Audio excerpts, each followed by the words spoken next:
legend.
કુંજ મારે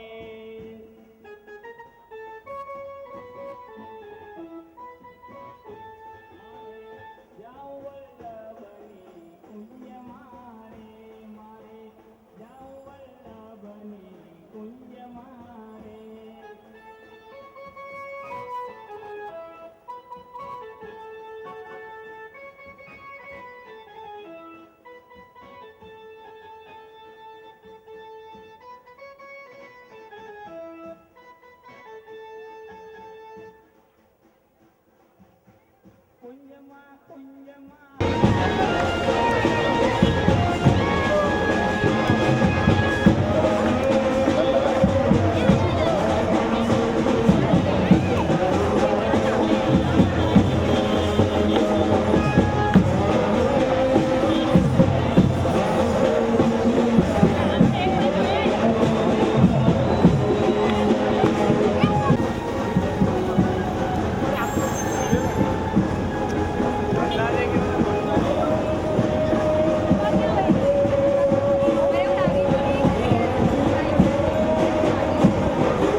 विठ्ठल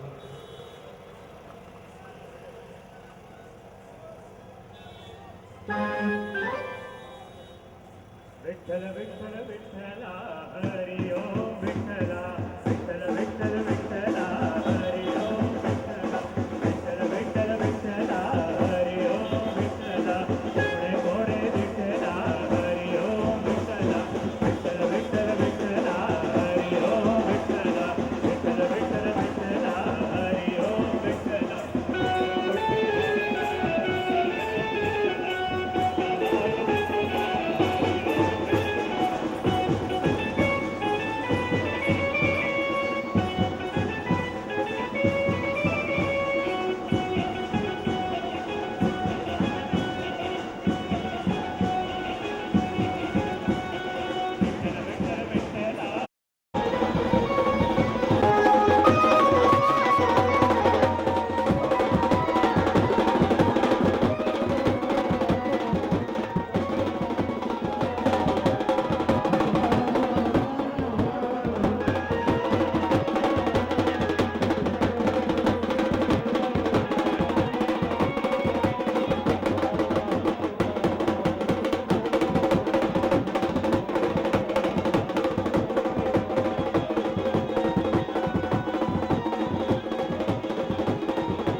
कुमुदिनी सरोवर मां बोले श्री कृष्ण शरणं मम मधुर वीणा वाजिन्द्रो बोले श्री कृष्ण शरणं मम कुमुदिनी सरोवर मां बोले श्री कृष्ण शरणं मम चन्द्र सूर्य आकाशे बोले श्री कृष्ण शरणं मम तारलियाना मण्डल बोले श्री कृष्ण शरणं मम चन्द्र सूर्य आकाशे बोले श्री कृष्ण शरणं मम तारलियाना मण्डल बोले श्री कृष्ण शरणं मम अष्टप्रहर आनन्दे बोले श्री कृष्ण शरणं मम रोम रोम व्याकुल थई बोले श्री कृष्ण शरणं मम अष्टप्रहर आनन्दे बोले श्री कृष्ण शरणं मम रोम रोम व्याकुल थई बोले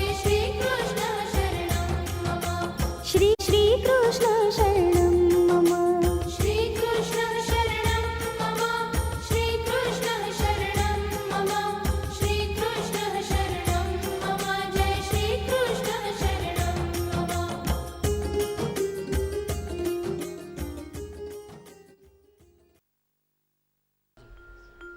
चिन्ता सन्तानहन्तारो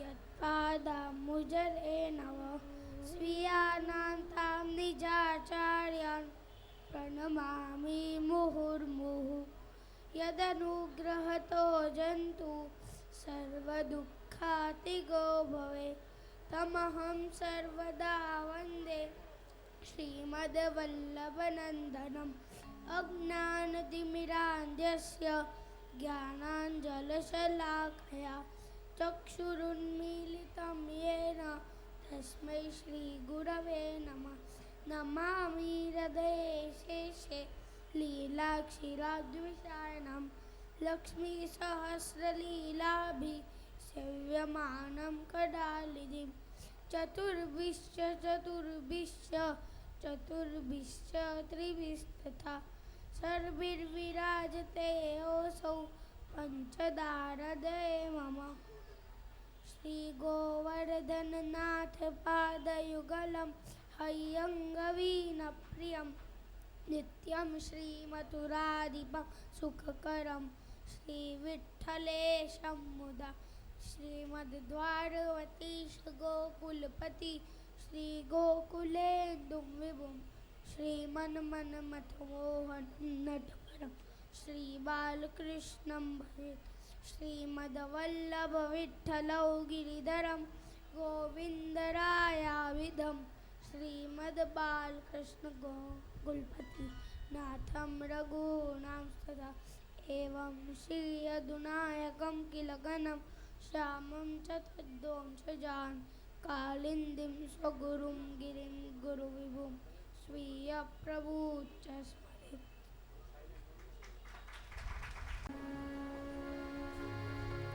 नमामि श्रीद्वारिकाधीशं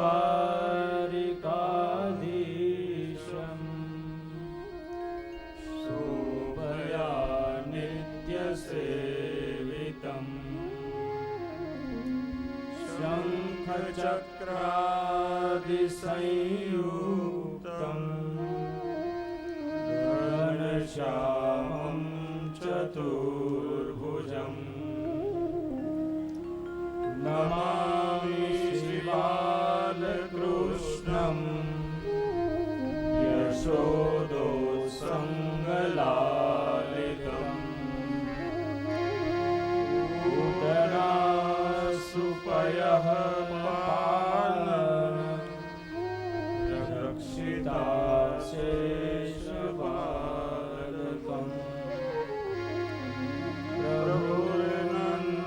प्रभुर्नन्दकुमारो मे स्वामिनी वृषभानुजा कृतार्थोऽहं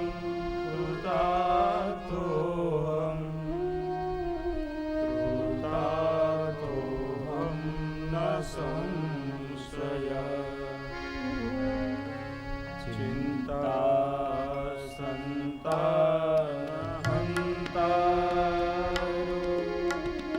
यत्पादं भुजनेन वः स्वीयानान्तानि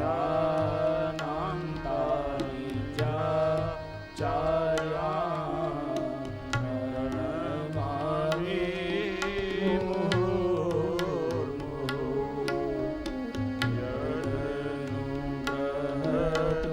जन्तु सर्वदुःखातिरो भवेत् तमहं सर्वदा वन्दे श्रीमद्वल्लभनन्दनम्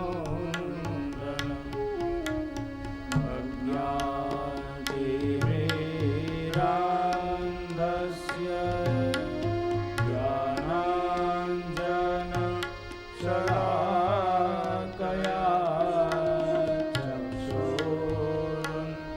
चक्षुरुन्मीलितं येन तस्मै श्रीगुरवे नमः।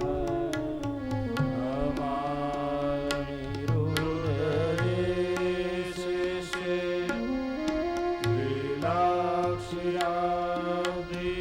लीलाक्षिरादिशारिणं लक्ष्मीसहस्रलीलाभिः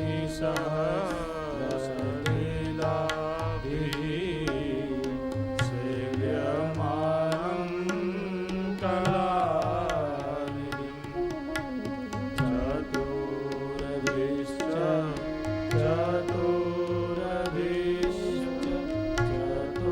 चतुरभिश्च त्रिभिः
विमलो गिरिधरं गोविन्दरायाभिधम् श्रीमद्बालकृष्ण गोकुलपति नाथं रघुणांस्तथा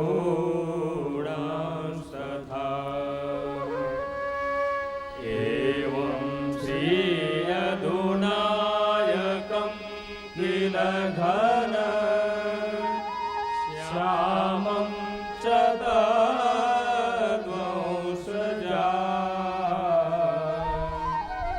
कालिन्दी स्वगुरुं गिरिगुरुविभुं स्वीयप्रभुश्च स्मरे पुष्टिमार्गादिलीलाभिः स्वानन्दं पूरये निजम् स्वाश्रयं कुरुते यश्च तमहं कृष्णमाश्रये सच्चिदानन्दरूपाय विश्वोत्पत्त्यादिहेतवे तापत्रय विनाशाय श्रीकृष्णाय वयं नमः तानेव श्रीमदाचार्य चरणाश्रयेमुदा तेनैव मम तद्वाक्यं बोधो द्विजायते पुष्टिमार्गीय सर्वज्ञ करुणारसपूरित श्रेष्ठफलप्रदाता च तस्मै श्रीगुरवे नमः तस्मै श्रीगुरवे नमः तस्मै श्रीगुरवे नमः। बोलिए श्री द्वारिकाधीश की जय, श्री वल्लभाधीश की जय। ચાલો થોડી ક્ષણો માટે સાથે મળીને ખૂબ ભાવથી ભગવત નામનું આપણે સંકીર્તન કરીએ.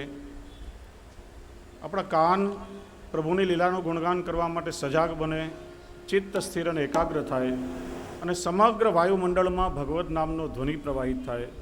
તો ભાવથી સાથે મળીને આપણે સૌ નામ સંકીર્તન કરીએ. બધા વૈષ્ણવ સાથે મળીને કરશો.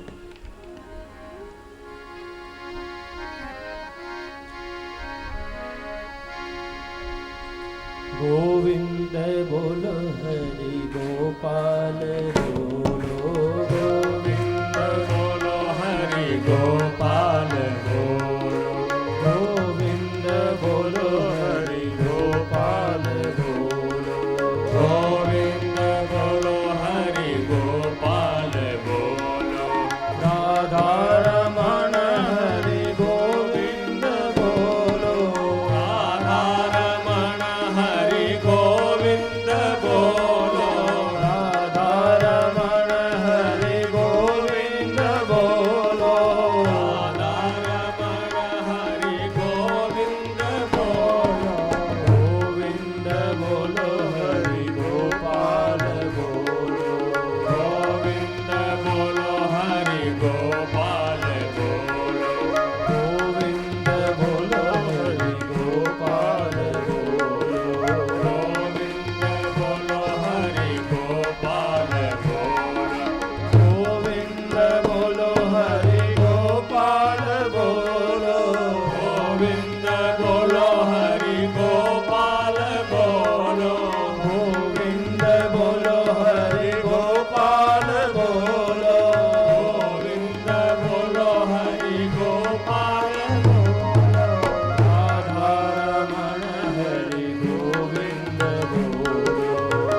નિકુંજ નાયક શ્રી દ્વારકાધીશ પ્રભુના યુગલ ચરણારવિંદમાં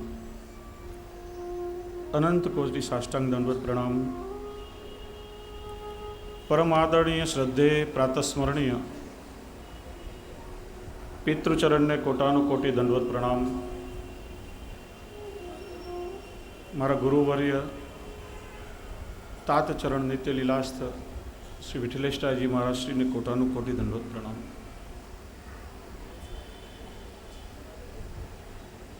આ શ્રીમદ ભાગવત વચનામૃતમના મુખ્ય મનોરથી બનવાનું સૌભાગ્ય જેને પ્રાપ્ત થયું એવા સમગ્ર લાલ મામતોરા પરિવાર, અહીં બિરાજમાન પરમ વંદનીય શ્રદ્ધેય ભૂદેવો, બ્રહ્મદેવો, વિદ્વજ્જનો,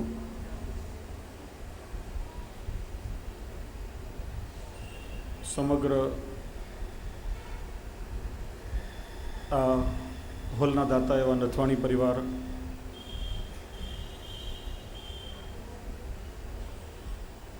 જેમણે ખૂબ સુંદર મંચ પરથી સંચાલન કર્યું એવા જ્ઞાન ભારતી વક્તૃત્વ એકેડેમીના આચાર્ય શ્રી ધીરેન્દ્રભાઈ રેલિયા અને આપ સૌ શ્રી વલ્લભના લાડીલા કૃપાપાત્ર ભાગ્યવાન ભગવદી વૈષ્ણવજનો, આજે મારા માટે ખૂબ જ મંગલમય દિન છે. નિકુંજ નાયક શ્રી દ્વારકાધીશ પ્રભુની કૃપાથી આપશ્રીને જ આપના લીલા ગુણગાન શ્રવણ કરાવવાનો આ દ્વિતીય મનોરથ આજે પૂરો થવા માટે જઈ રહ્યો છે.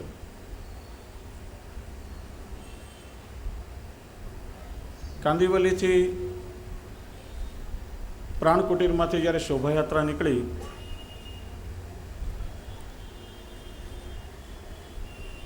ભવ્ય શોભાયાત્રા, બધા જ વૈષ્ણવ પુરુષોને બહેનો ખૂબ સુંદર સજી ધજીને તૈયાર થયા. એ વખતે મનમાં હું વિચારતો હતો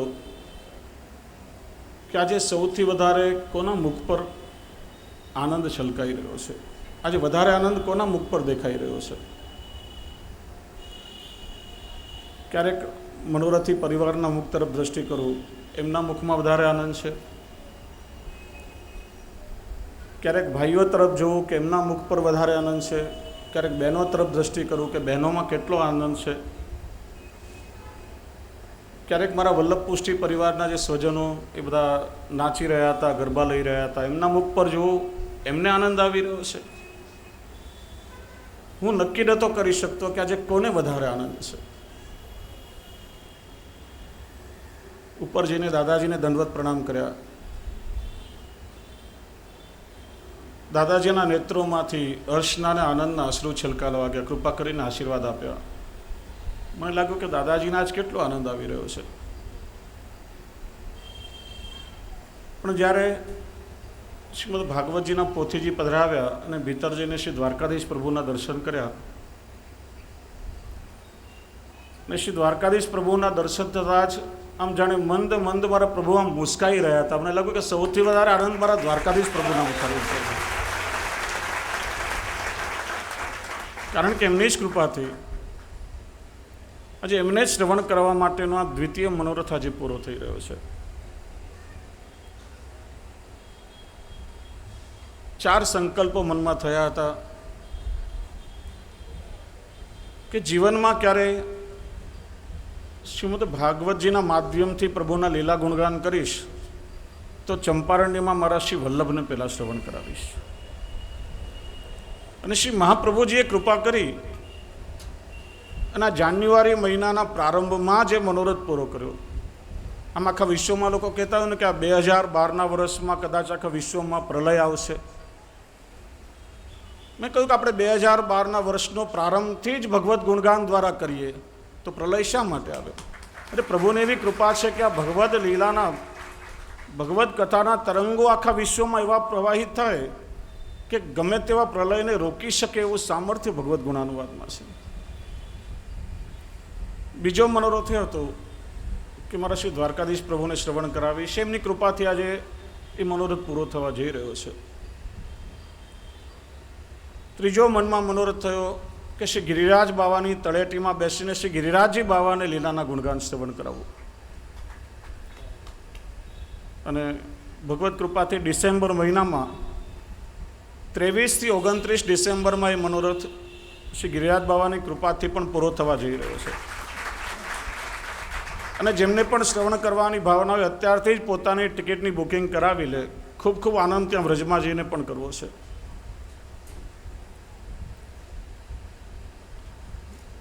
અને ચોથો મનોરથ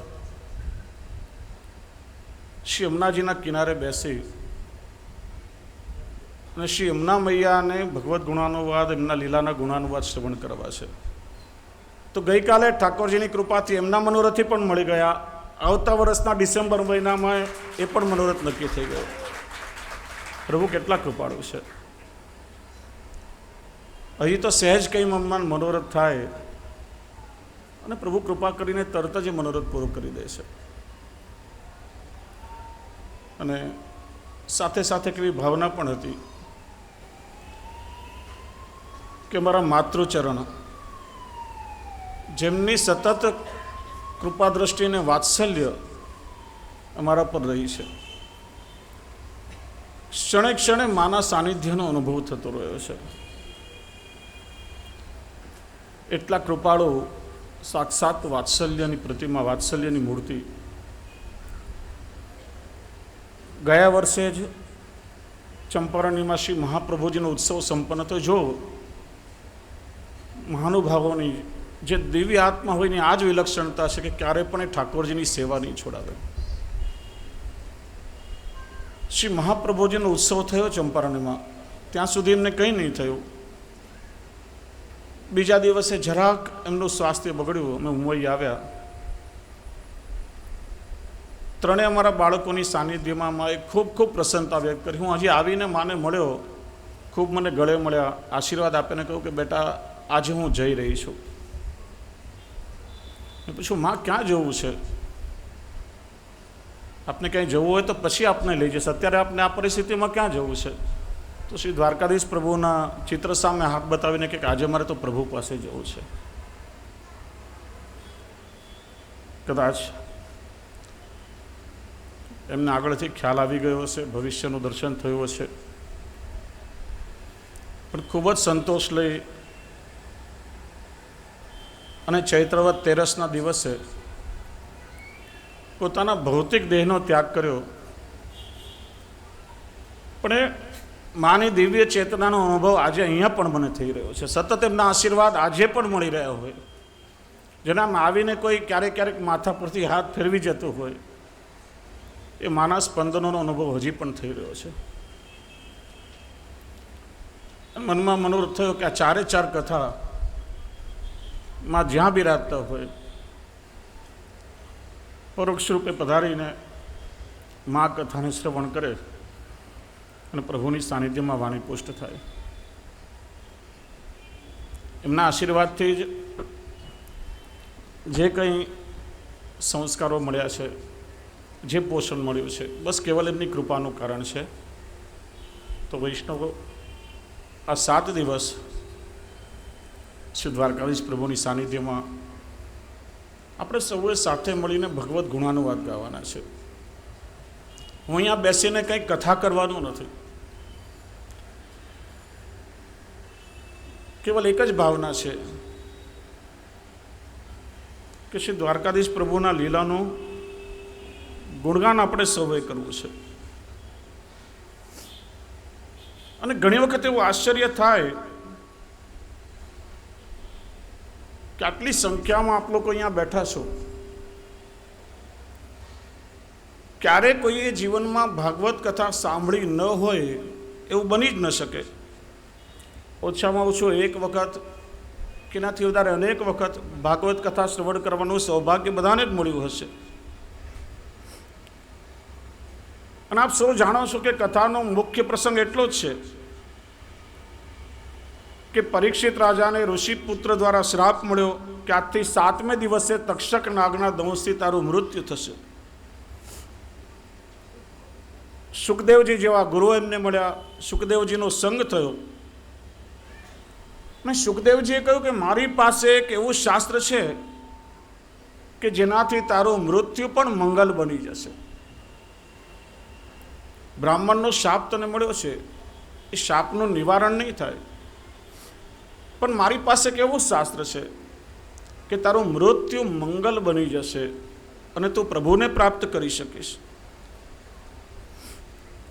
અને સુખદેવજી મહારાજે 7 દિવસ સુધી પરીક્ષિત રાજાને શ્રીમદ ભાગવતની કથા સંભળાવી અને એનાથી એમને મોક્ષની પ્રાપ્તિ થઈ. શ્રીમદ ભાગવતજીની આખી કથા આટલી જ છે અને આપ સૌ એ વાતને જાણો છો. હજારો વર્ષોથી આપણે સૌ આ કથા સાંભળતા આવે છીએ, પણ એવું શું છે આ કથામાં કે જ્યારે જ્યારે આપણને વધાઈ મળે કે ક્યાંય શ્રીમદ ભાગવતજીની કથામૃતનું રસવર્ષણ થવાનું છે, ત્યારે આપણે સૌ ભાગતા ભાગતા કથા શ્રવણ કરવા માટે જઈએ અને ખૂબ ભાવથી કથાનું શ્રવણ કરીએ. તમે મને કહો કે ગઈકાલે તમે કોઈએ છાપું વાંચ્યું હોય તો ગઈકાલનું છાપું આજે બીજી વાર કોઈને વાંચવું ગમે ખરા? ગઈકાલે કોઈ સમાચાર કે કોઈ વાત સાંભળી હોય તો એને ગઈકાલની વાસી વાત ફરીથી આપણને કોઈને સાંભળવી ગમતી નથી. કોઈ આપણું મનગમતું પુસ્તક પણ આપણે વાંચ્યું હોય, બહુ ગમતું હોય તો કદાચ માણસ 2 કે 3 વાર વધારેમાં વધારે વાંચે, એનાથી વધારે પછી આપણું મનગમતું પુસ્તક પણ આપણને વાંચવાનું ગમતું નથી. કારણ કે માનવીનું મન નિરંતર નવીનતા માટે ટેવાયેલું છે. એકવાર વાંચેલું કે સાંભળેલું આપણને બધાને ફરીથી વાંચવું કે સાંભળવું ગમતું નથી. ત્યારે શ્રીમદ ભાગવત શાસ્ત્રમાં એવું શું છે કે હજારો વર્ષોથી કથા કહેનારા એની એક કથા કહે છે, આપણે સૌ એની એક કથા સાંભળીએ છીએ, પણ ન તો કહેનારા તૃપ્ત થાય છે કે ન તો સાંભળનારા તૃપ્ત થાય છે. અરે તરસ બુઝાવવાની વાત તો દૂર રહી, પણ જેમ જેમ આ કથાનું આપણે શ્રવણ કરતા જઈએ તેમ તેમ આપણી તરસ વધતી જાય છે. આ તૃષા ક્યારે પણ સંતોષાતી નથી. જ્યારે ક્યાંયથી વધાઈ મળે કે શ્રીમદ ભાગવતજીની કથા થવાની છે, ત્યારે હજારો કામ છોડીને પણ આપણે સૌ એ કથા શ્રવણ કરવા માટે પહોંચી જઈએ છીએ. કંઈક એવી વિલક્ષણતા કથામાં છે કે જેના વગર વૈષ્ણવો ક્યારે પણ રહી શકતા નથી. તમને કોઈ પૂછે કે તમે ઘણી વખત કથા સાંભળી હશે, કોઈએ 5 વખત, કોઈએ 10 વખત, કોઈએ 20 વખત. ચંપારણ્યમાં જે મનોરથી પરિવાર હતો, એમના બેન હતા, એમણે વાત કરી મને કે મારા જીવનમાં મેં લગભગ 150 વખત શ્રીમદ ભાગવતજીની કથાનું શ્રવણ કર્યું છે, પણ મને ચંપારણ્યમાં જે કથા શ્રવણ કરવાનો આનંદ આવ્યો જીવનમાં હજી સુધી મને ક્યારેય મળ્યો નથી. દિને દિને નવમ નવમ જેટલી વાર આપણે કથાનું શ્રવણ કરીએ એટલી વાર આ કથા આપણને નૂતન અને નવી લાગે છે. એવું લાગે કે જાણે આપણે પ્રથમ વખત જ સાંભળીએ છીએ. વૈષ્ણવો, કોઈ પૂછે કે આટલી વાર તમે કથા સાંભળી તો તમને શું એનાથી કંટાળો નથી આવતો? કોઈ માછલીને પૂછે કે યુગોથી એક જ પાણીમાં રહે છે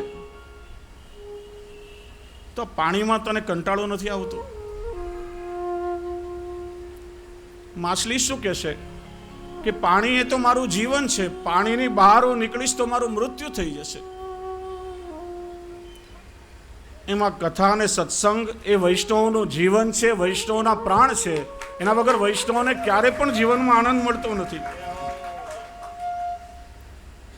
ભગવદીય વૈષ્ણવ પણ એવું કહેશે કે એક વખત અમારા પ્રાણ ચાલ્યા જાય એ અમને મંજૂર છે, પણ એક ક્ષણનું પણ જો જીવનમાં અમને આયુષ્ય મળે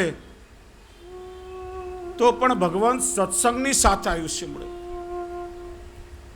ક્ષણ માત્ર પણ ભગવત કથા વગર જીવનમાં વ્યતીત ન થાય અને કદાચ લાખો વર્ષનું આયુષ્ય અમને મળે, પણ આયુષ્યમાં જો ભગવત કથા ન હોય તો એવું જીવન અમને વૈષ્ણવોને ક્યારે પણ જોઈતું નથી. વૈષ્ણવ તો કામના કરે છે કે અમને તો એવું જીવન મળે કે જેમાં દિન પ્રતિદિન ક્ષણે ક્ષણે ભગવત નામનું સત્સંગ અમને મળતો રહે. એટલે તો આપણા વાર્તા સાહિત્યમાં પ્રસંગ આવે છે કે બે ભગવદીય વૈષ્ણવો એક જગ્યાએ કઈ ભેગા થાય છે, ભગવત નામનો સત્સંગ કરે છે, અને ત્યાંથી જુદા પડતી વખતે ત્યાં ભીત ઉપર લખે છે કે 2 ઘડી જીવ્યા.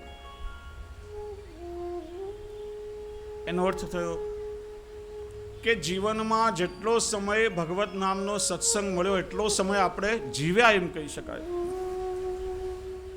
બાકીનું જીવન તો મૃતતુલ્ય છે. પશુઓ પણ જીવે છે ને માનવી પણ જીવે છે. ભગવાનના સૃષ્ટિમાં મનુષ્યને પણ બનાવ્યો અને અનેક પશુઓની પણ રચના કરી. 4 ગુણો માણસમાં ને પશુમાં ભગવાને સમાન બનાવ્યા. આહાર નિદ્રા ભય મૈથુનંચ સામાન્ય મેતત પશુભી નરાણામ. આહાર નિદ્રા ભય અને મૈથુના 4 પરિબળો મનુષ્યમાં પણ છે અને પશુઓમાં પણ છે. પશુઓ આખો દિવસ ભટકી ચરીને કોઈ પણ રીતે પોતાનું પેટ ભરી લેતો હોય છે. એમ માણસ પણ આખો દિવસ પરિશ્રમ કરી કોઈને કોઈ રીતે પોતાનું ઉદર પોષણ કરી લેતો હોય છે. એવું કહેવાય કે માણસ સવારે ભૂખ્યો ઉઠે છે ખરા, પણ રાત્રે કોઈ ભૂખ્યો સૂતો નથી. રખડીને ભટકીને જેમ પશુઓ થાકે અને વિશ્રામ કરે, ઊંઘે, એમ માણસ પણ જ્યારે થાકે ત્યારે ઊંઘે છે, વિશ્રામ કરે છે. ત્રીજું પરિબળ છે ભય. પોતાનાથી બળવાનનો ભય જેમ પશુઓને સતાવે. પશુઓ 2 કારણથી ગતિ કરે, ભય અને ભૂખ. રોટલાનો ટુકડો કોઈ ફેંકે તો એ ઊભો થઈને ખાવા માટે આવે, અને કોઈ લાકડી બતાવે તો ઊભો થઈને ત્યાંથી ભાગે. એમ માણસને પણ કોઈનો ને કોઈનો ભય સતાવે છે. છેવટે મૃત્યુનો ભય તો બધાને જ સતાવે છે. અને ચોથું, જેમ પ્રજાની ઉત્પત્તિ પશુઓ કરે છે, માણસ પણ પ્રજાની ઉત્પત્તિ કરે છે. તો એ રીતે માનવીમાં ને પશુમાં ફરક શું? પણ એક પરિબળ એવું છે કે જે ભગવાને કેવલ મનુષ્યને આપ્યું છે, જે પશુઓ પાસે નથી, અને એ છે ધર્મો હિ એકો અધિકો વિશેષ ધર્મેણ હિના પશુભી સમાના. ધર્મ નામનું તત્વ ભગવાને મનુષ્યને આપ્યું છે, કારણ કે માણસ પાસે વિવેક બુદ્ધિ છે. માણસ પોતાની બુદ્ધિથી વિચાર કરી શકે છે. માણસ વિચારશીલ છે. પશુઓ પાસે વિવેક બુદ્ધિ નથી. એટલે ધર્મ અધર્મની કઈ સમજણ પશુઓમાં હોતી નથી. અને એટલા માટે જ કહ્યું ધર્મેણ હિના પશુભી સમાના. માણસ થઈને જે માનવી પોતાના ધર્મને ચૂકી જાય છે, જે પોતાના ધર્મના આચરણને છોડી દે છે, જે ધર્મથી વિમુખ બની જાય છે, એમાં ને પશુઓમાં કોઈ જાતનો ફરક નથી. એટલે જ કહ્યું 2 ઘડી જીવ્યા. ઠાકોરજીની સેવા થાય, ઠાકોરજીનું સ્મરણ થાય, અને ભગવત નામનો સત્સંગ જીવનમાં જેટલો સમય મળે એટલો સમય ખરા અર્થમાં આપણે સૌ જીવ્યા એવું કહી શકાય.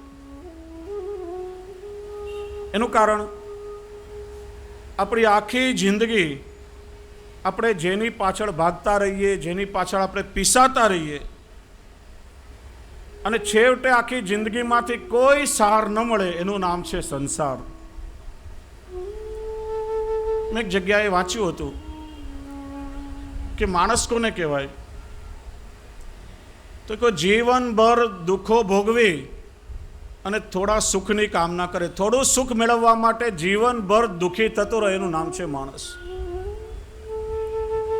થોડું સુખ મેળવવા માટે આ સંસારની પાછળ આપણે ભાગીએ છીએ, પીસાઈએ છીએ, પણ છેટેમાંથી કોઈ સાર નીકળતો નથી. એટલે જ એને સંસાર કહેવાય છે.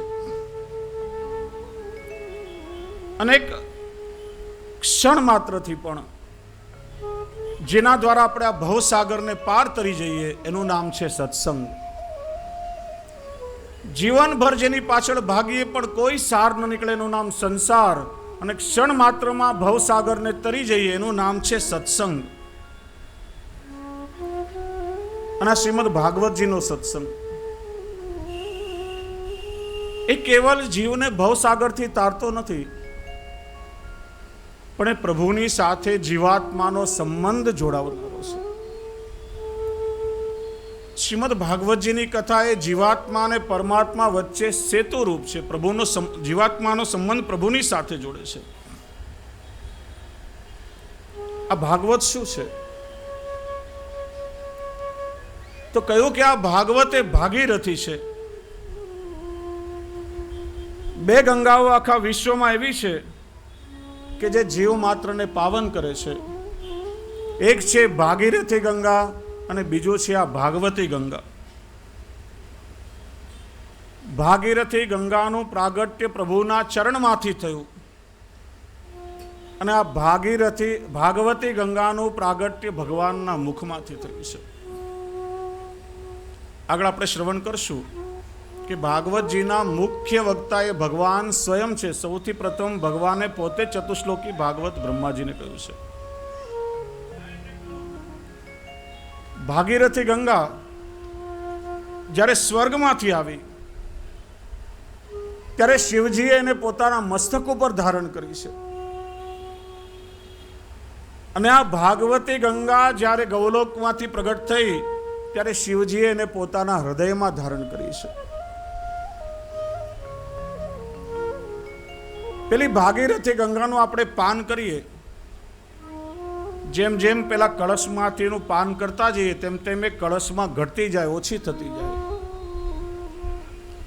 પણ આ ભાગવતી ગંગા એવી છે વૈષ્ણવ કે જેમ જેમ આપણું એનું પાન કર્યા કરીએ તેમ તેમ એની વૃદ્ધિ થતી જાય. પૂર્ણ સ્વરૂપ છે અને પૂર્ણમાંથી આપણે પૂર્ણ લઈ લઈએ તો પણ પૂર્ણ એ પૂર્ણ જ રહે છે. પ્રભુનું નામ એવું છે કે જીવનમાં આપણે જેટલો એનો ખર્ચ કરીએ એની નિરંતર વૃદ્ધિ જ થતી રહે, ક્યારે પણ ઘટે નહીં. અને પ્રભુનું જે નામ છે એ વૈષ્ણવોની દિવ્ય સંપત્તિ છે. યદ વૈષ્ણવાનામ ધનમ. એટલા માટે તો ભગવદીઓ ગાય છે કે બડો ધન હરિજન કો હરિનામ, બિન રખવારે ચોર ન લૂંટત, બાઢે આઠો યામ, બડો ધન હરિજન કો હરિનામ.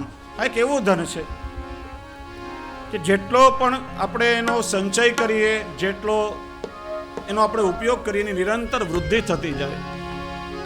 અને હું તો એટલા માટે ઘણીવાર કહું કે આપણી આ દિવ્ય સંપદા છે, સાચી સંપત્તિ છે ને વૈષ્ણવોએ એ ભગવદ નામરૂપી અને ભગવદ ભાવરૂપી આપણા ધનનું રક્ષણ કરવું જોઈએ.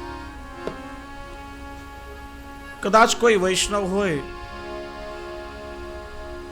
આર્થિક રીતે ભલે નિષ્કંચન હોય, અને વૈષ્ણવો ક્યારેય પણ ધન કે સંપત્તિથી ઓળખાતા નથી. વૈષ્ણવોની સાચી ઓળખાણ છે એના હૃદયમાં રહેલો ભગવદ ભાવ. કદાચ એક ઝૂંપડામાં રહેતા હોય, એના ઘરમાં ઠાકોરજીની સેવા બિરાજી રહી છે, મુખમાં ભગવદ નામ છે, એના ઘરમાં વૈષ્ણવનું આતિથ્ય થઈ રહ્યું છે, નિત્ય સાંજ પડે એના ઘરમાં ભગવદ નામનો સત્સંગ થાય છે, અને એના હૃદયમાં હરિ ગુરુ અને વૈષ્ણવ પ્રત્યે શુદ્ધ ભાવ છે, તો એના જેવું ધનવાન આ જગતમાં બીજું કોઈ નથી. અને કદાચ કોઈ કરોડો રૂપિયાના આલિશાન મહેલમાં કે બંગલામાં રહેતો હોય, પણ જો ઘરમાં પ્રભુની સેવા નથી, મુખમાં ભગવદ નામ નથી, વૈષ્ણવનું આતિથ્ય ઘરમાં નથી, એના ઘરમાં પ્રભુની સેવા નથી, સત્સંગ નથી, અને હૃદયમાં જો હરિગુરુ વૈષ્ણવ પ્રત્યે ભગવદ ભાવ નથી, તો એના જેવો કંગાલ આ જગતમાં બીજો કોઈ નથી. યદ વૈષ્ણવાનામ ધનમ. એટલા માટે તો ભગવદીઓએ કહ્યું કે બડો ધન હરિજન કો હરિનામ. બડો ધન હરિજન કો હરિનામ, બડો ધન હરિજન કો હરિનામ, હરિજન કો હરિનામ, બડો ધન હરિજન કો હરિનામ.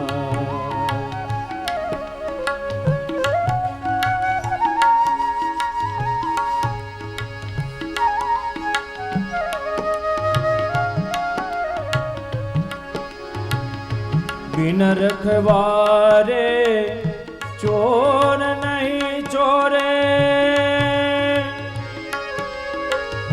सोवत है सुखदाम बड़ो धन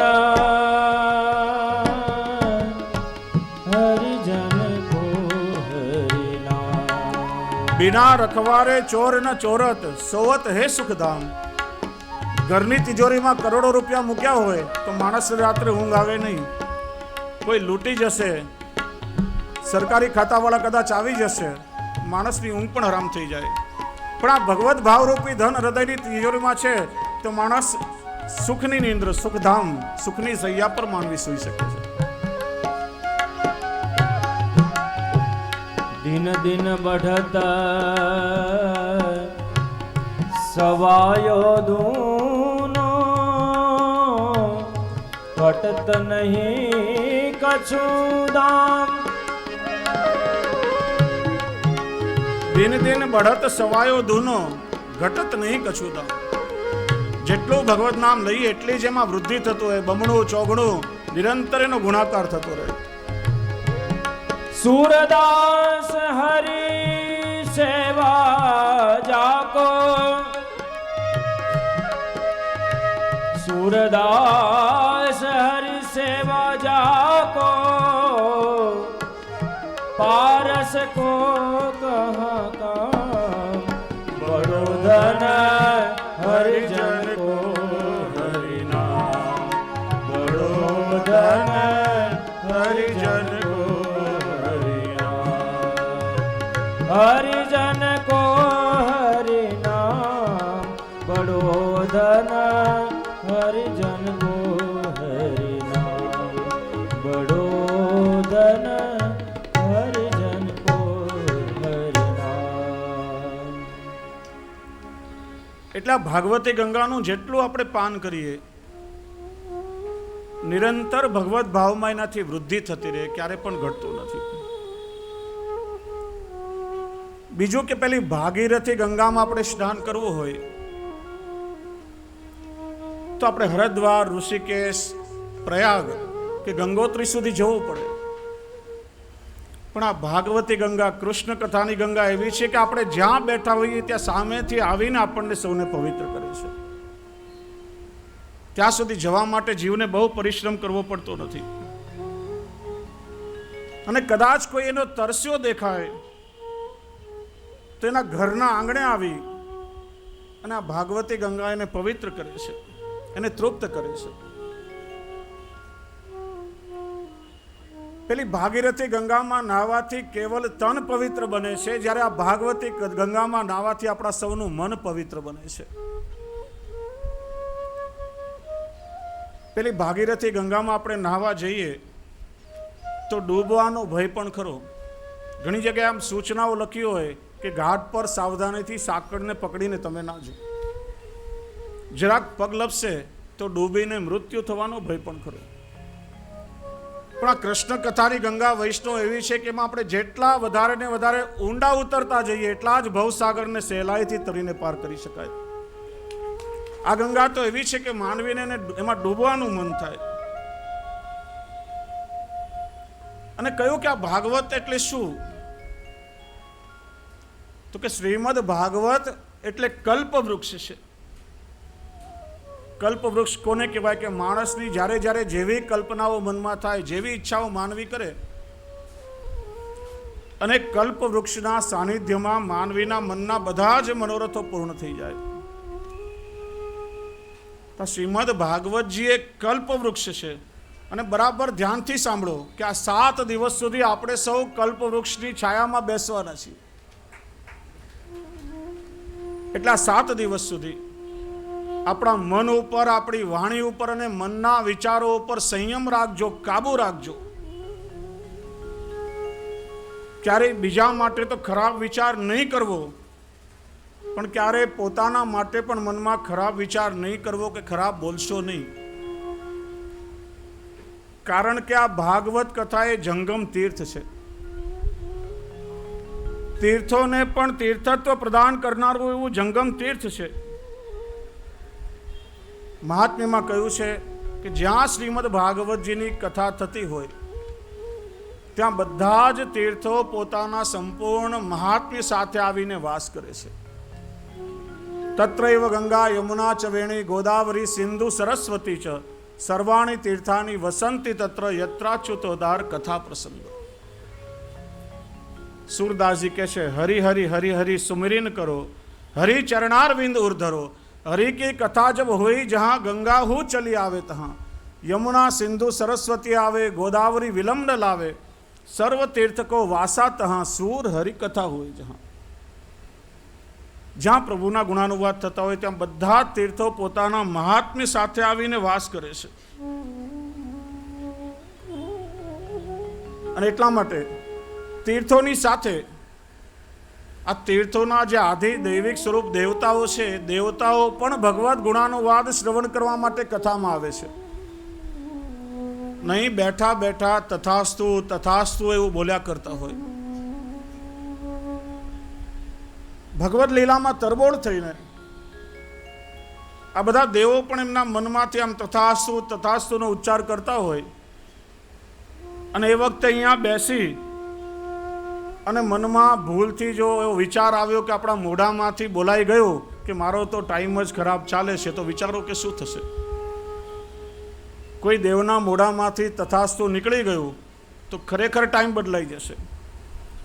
એટલે આ કલ્પવૃક્ષ છે. આ સાવધાનીની વાત અહીં કહી છે મહાત્મ્યમાં કે ક્યારે પણ મનમાં ખરાબ નેગેટિવ વિચાર કરશો નહીં અને બીજાના માટે પણ ખરાબ વિચાર નહીં કરશો. કદાચ કોઈ તમારી સાથે શત્રુભાવ રાખતો હોય, વૈષ્ણવને તો ક્યારે કોઈની સાથે શત્રુભાવ હોય જ નહીં, બધામાં સાક્ષાત પ્રભુના દર્શન થતા હોય. પણ કોઈ વ્યક્તિ તમારા પ્રત્યે શત્રુભાવ રાખતો હોય એના પ્રત્યે પણ તમે મનમાં ખરાબ વિચારશો નહીં. ઠાકોરજીને એ વિનંતી કરજો કે કૃપાનાથ કૃપા કરીને એને સદબુદ્ધિ આપજો કે જેનાથી એ જીવનું કલ્યાણ થાય. એટલા માટે શ્રીમદ ભાગવતજીને કલ્પવૃક્ષ એવું કહ્યું છે. અહીં કથામાં તો બધા જ દેવતાઓ, બધા ઋષિઓ, બધા ગ્રહો, નક્ષત્રો ભગવત લીલાનું શ્રવણ કરવા માટે આવતા હોય. એટલે અહીંયા બેસીને મનમાં વિચાર કરવાનો કે ઠાકોરજીની મારા પર બહુ જ કૃપા છે, ઠાકોરજી કેટલા કૃપાળુ છે, ક્ષણે ક્ષણે ઠાકોરજીની કૃપા મારા પર વરસી રહી છે.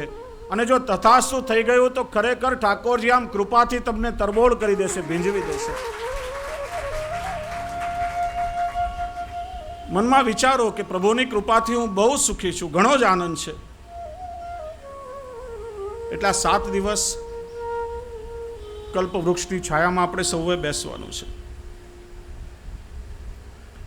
અને આ શ્રીમદ ભાગવતજીનો પ્રભાવ વૈષ્ણવ કેવો. એકવાર એક વૈષ્ણવ ક્યાંય જઈ રહ્યો હતો અને તેણે એક વૃક્ષની છાયામાં બિરાજેલા શ્રી ગુસાઈજીના સ્વરૂપના દર્શન કર્યા. જ્યાં શ્રી ગુસાઈજીના દર્શન થયા ત્યાં જ પેલા વૈષ્ણવને શ્રી ગુસાઈજીના સ્વરૂપમાં સાક્ષાત ભગવત સ્વરૂપની અનુભૂતિ થઈ. આ વૃક્ષની છાયામાં જે બિરાજે છે એ કોઈ સામાન્ય માનવી નથી, આ તો સાક્ષાત કૃષ્ણનો અવતાર છે. પૂર્ણ પુરુષોત્તમના દર્શન થતા જ પેલા વૈષ્ણવે શ્રી ગુસાઈજીને વિનંતી કરી, કૃપાનાથ મને આપના શરણમાં લો, કૃપા કરીને મને આત્મનિવેદન કરાવો, મને વૈષ્ણવ બનાવો. શ્રી ગુસાઈજીએ પેલા વૈષ્ણવને બ્રહ્મ સંબંધ આપ્યું અને પેલા વૈષ્ણવને કંઈક ઉપદેશ આપી અને શ્રી ગુસાઈજી ત્યાંથી પધાર્યા. પેલો વૈષ્ણવ વિચારવા લાગ્યો કે શ્રી ગુસાઈજીએ મને બ્રહ્મ સંબંધ આપ્યો અને નિત્ય વૈષ્ણવ સાથે સત્સંગ કરવાની આજ્ઞા મને કરી છે. આ ગામમાં કોઈ એવો ભગવદી વૈષ્ણવ મને દેખાતો નથી કે જેની આગળ હું ભગવદ લીલાનું કંઈ વર્ણન કરી શકું, જેની સાથે હું સત્સંગ કરી શકું. મારે વૈષ્ણવને ક્યાં શોધવો? મનમાં વિચાર થયો કે જે વૃક્ષની છત્રછાયામાં શ્રી ગુસાઈજી બિરાજી રહ્યા હતા એ વૃક્ષથી મોટો વૈષ્ણવ બીજો કોણ હોઈ શકે? શ્રી ગુસાઈજીએ પણ જે વૃક્ષનો આશ્રય લીધો એનાથી મોટો વૈષ્ણવ બીજો મને ક્યાં મળે? આ વૃક્ષ એ જ સાચો વૈષ્ણવ છે. અને પછી દરરોજ પેલો વૈષ્ણવ ત્યાં આવી અને વૃક્ષની સામે બેસીને શ્રીમદ ભાગવતજીની કથાના પ્રસંગો કહે, નિત્ય શ્રીમદ ભાગવતજીની કથા કરે. ઘણા સમય સુધી પેલા વૈષ્ણવે વૃક્ષને શ્રીમદ ભાગવતજીની કથા સંભળાવી અને શ્રીમદ ભાગવતજીની કથાનો પ્રભાવ તમે જુઓ કે થોડા સમય પછી શ્રી ગુસાઈજી પ્રભુચરણ પાછા એ ગામમાં પધાર્યા અને પેલું વૃક્ષ કે જેણે શ્રીમદ ભાગવતજીની કથા સાંભળી હતી એમાં એવી અસર થઈ કે જેમ જેમ શ્રી ગુસાઈજી નજીક પધારતા ગયા તેમ તેમ પેલું વૃક્ષ નીચું નમતું ગયું, જાણે શ્રી ગુસાઈજીને નમન કરી રહ્યો હોય, વંદન કરી રહ્યો હોય. અને શ્રી ગુસાઈજી જ્યારે સાવ નજીક પધાર્યા ત્યારે પોતાના મૂળમાંથી ઉખડીને વૃક્ષે શ્રી ગુસાઈજીને સાષ્ટાંગ દંડવત કર્યા. શ્રીમદ ભાગવતજીની કથાના પ્રભાવથી જળ યોનિમાં રહેલું વૃક્ષ પણ જો પ્રભુને નમી શકે તો શ્રીમદ ભાગવતજીની કથાનું શ્રવણ કરીને વૈષ્ણવ પ્રભુને ગમે કેમ ન શકે? વૃક્ષ પણ જો પ્રભુને નમી શકે તો આ કથાનું શ્રવણ કરીને આપણી એવી પાત્રતા નિર્મિત થાય કે આપણે સૌ ઠાકોરજીને ગમીએ, પ્રભુને આપણે ગમવા લાગીએ. અને શ્રીમદ ભાગવત એ શું છે? તો અષ્ટ સખાઓએ ગાયું છે. શ્રીમદ ભાગવતનું સ્વરૂપ એક બહુ સુંદર પદમાં વર્ણિત કર્યું છે કે નમો નમો શ્રી ભાગવત પુરાણ. આ એક જ કીર્તન એવું છે કે જેમાં સંપૂર્ણ શ્રીમદ ભાગવતજીના મહાત્મ્યનું વર્ણન કર્યું છે. નમો નમો શ્રી ભાગવત પુરાણ. નમો નમો શ્રી ભાગવત પુરાણ. महात्म्य गान बढ़ो जब प्रगट भये जग यद्भुत भान. नमो नमो श्री भागवत पुराण.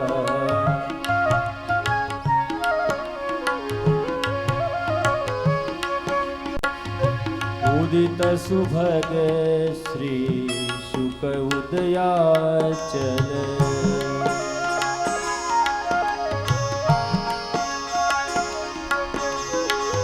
उदित सुभग श्री शुक उदयाचल. छिपे ग्रंथ उडुगणन समान. नमो नमो श्री भागवत पुराण.